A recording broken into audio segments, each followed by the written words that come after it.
All right. Excuse me. The next example that we have is that we are to design a road in such a way that it connects a ranch to a city.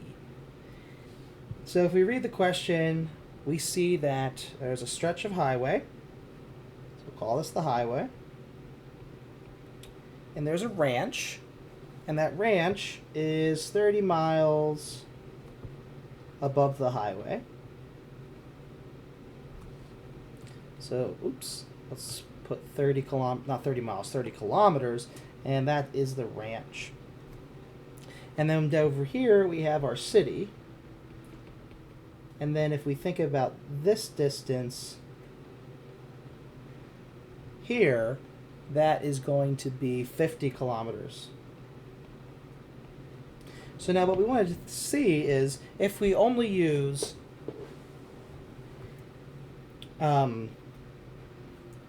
straight line roads, how should we attempt to connect the ranch to the city? We could go straight down this way and then over to the city. We could go directly to the city, or we could compromise and do something in between. Okay? But here's the thing. If we on the highway, the actual velocity that you can travel at, so the highway is going to be, your speed limit there is 110 kilometers an hour. Whereas on a road here, somewhere through here, your speed has to be 60 kilometers an hour. So it's slower to travel not on the highway. So in general, what we're going to do is we're going to assume that the road takes a path like this. Okay? And we can go ahead and say that this distance right here, this distance is x, and then if this full distance is 50, that means the remaining distance must be 50 minus x. So on this road here, we can actually only travel 60 kilometers an hour. So let's go ahead and just say 60 kilometers an hour. Now, here's the thing. If x is equal to 0, then we get the one scenario. If x is equal to 50, then we get the other scenario we talked about. So by assuming that this road does go inward x kilometers, then this allows us to think about all possible scenarios. And what we want to try to do is find the arrangement here. We want to find what is this best x value. Where should this x value be? Should it just be 0 and we go straight to the highway and then to the city? Or should we try to drive our road through a little bit first before connecting to the city? We want to find the optimal x value. And what's our goal here? Our goal is to minimize the travel time. So let's write that out. The goal is to minimize the travel time.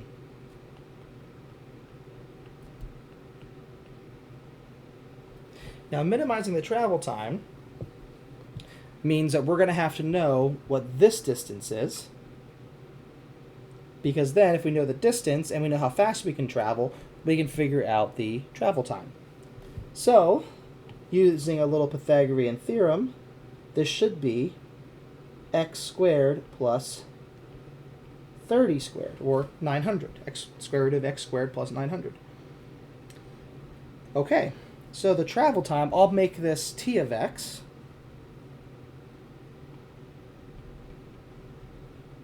So the total travel time would be how far we travel here divided by our speed. Because remember, if we take distance and we divide it by speed, we're going to get time.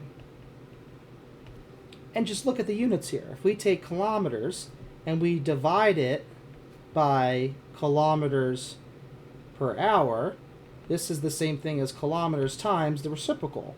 Hours over kilometers. Kilometers cancel, and we're left with hours. So we want to do distance divided by the speed.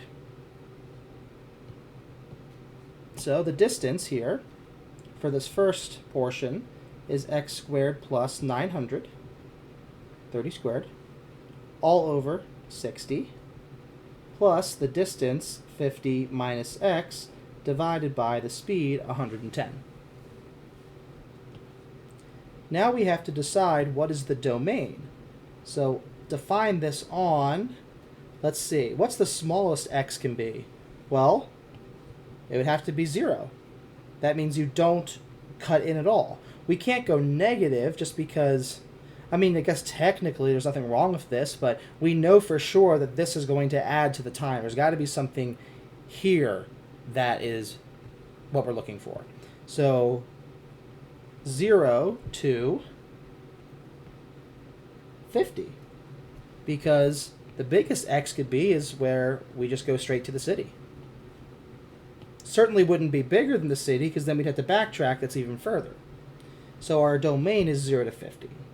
Once we have that, we'll begin by finding critical points. So we take our derivative, and our derivative turns out to be, if we simplify things, this becomes x over 60 times the square root of x squared plus 900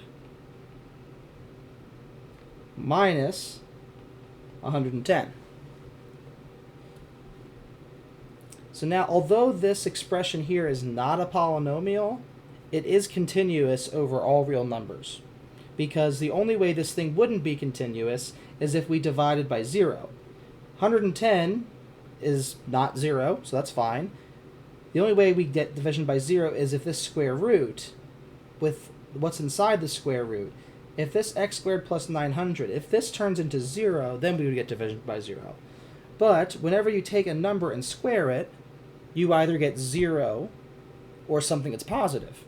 So even the smallest this could be, it would be 0 plus 900. The square root of that is 30. This can never be 0 because x squared plus 900 can never be 0. So we really only need to worry about where the first derivative equals 0. And if we do that, with a little bit of solving, takes a little bit of algebra here. These problems are lengthy in and of themselves, so I'm not going to show all the algebra. If you want to see the algebra, there's notes on D2L you can take a look at here. But with a little bit of algebra, we should figure out that this x value is equal to, we get plus or minus, there's two solutions, 36 times the square root of 5/17. Now, the negative root is not in our domain, right? Our domain is 0 to 50, so we can just get rid of the negative root and keep the positive root. So there's our single critical value, critical point. Now that we have that, we want to compare the endpoints. So we can plug in t of 0, t of 50, and again, we can plug in our critical point, 36 square root of 5/17. So when you plug in 0, you get 21/20 seconds, which as a decimal is about 0.955 hours. T of 50 is square root of 34 over 6, which as a decimal is 0.972 hours. And then if you plug this in, it's a really nasty square root expression, so I'm just going to give you the decimal approximation for this only. This is 0.874 hours. So it seems like how far in towards the city should this road connect to? It should connect to a point that is approximately 36 times the square root of 5/17 eastward. So this is the minimum, let's just say.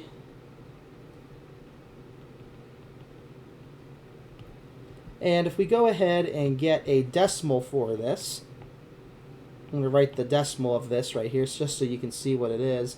This is about 19.52 kilometers. So the actual optimal arrangement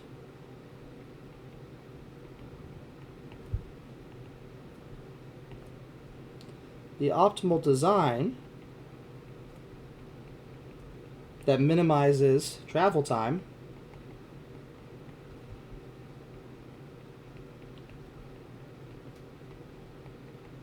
is this.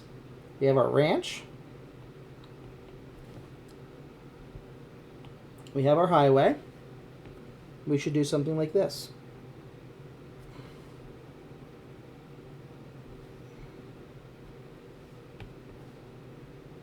So there's our city. There's the ranch.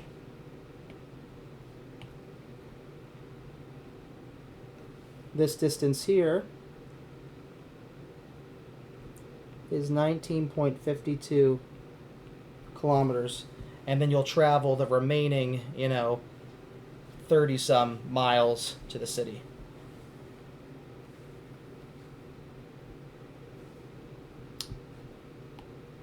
That's the optimal.